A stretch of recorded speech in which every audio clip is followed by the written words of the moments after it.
తెలంగాణ సర్కార్ యువతులకు తీపి కబురు అందించింది. ఇప్పటికే మహిళలకు ఉచిత ప్రయాణం అందిస్తున్న కాంగ్రెస్ గవర్నమెంట్ త్వరలో స్కూటీస్ కూడా ఇస్తామని తెలిపిన విషయం తెలిసిందే. ఎన్నికల నేపథ్యంలో యువ ఓటర్లను ఆకర్షించేందుకు ప్రభుత్వం ఈ స్కీమును తమ మేనిఫెస్టోలో పెట్టింది. కాంగ్రెస్ ప్రభుత్వం అధికారంలోకి వస్తే చదువుకునే యువతులకు 6 నెలల్లోపు స్కూటీస్ అందిస్తామని పేర్కొంది. కాగా తెలంగాణ ప్రభుత్వం యువతులకు స్కూటీస్ అందించే పనిలో ఉన్నట్లు తెలుస్తోంది.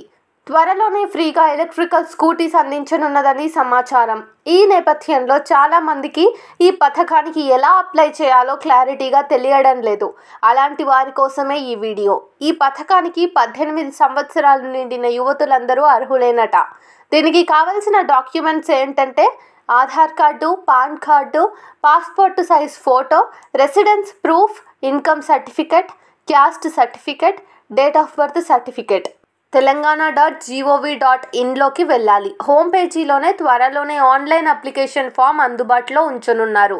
అప్పుడు స్కూటీ స్కీమ్ అప్లై విధానం క్లిక్ చేయగానే దరఖాస్తు ఫామ్ ఓపెన్ అవుతుంది. అందులో మన డీటెయిల్స్, అడ్రస్ ఎంటర్ చేయాలి. తర్వాత కావాల్సిన డాక్యుమెంట్స్ అప్లోడ్ చేయాలి.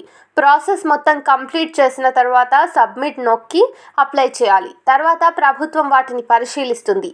అర్హతలు, పత్రాలను పరిశీలించి అన్నీ సరిగానే ఉన్నాయని తేలితే వారిని అర్హులుగా ఎంపిక చేస్తుంది. ఆ తర్వాత స్కూటీలను ఇస్తుంది.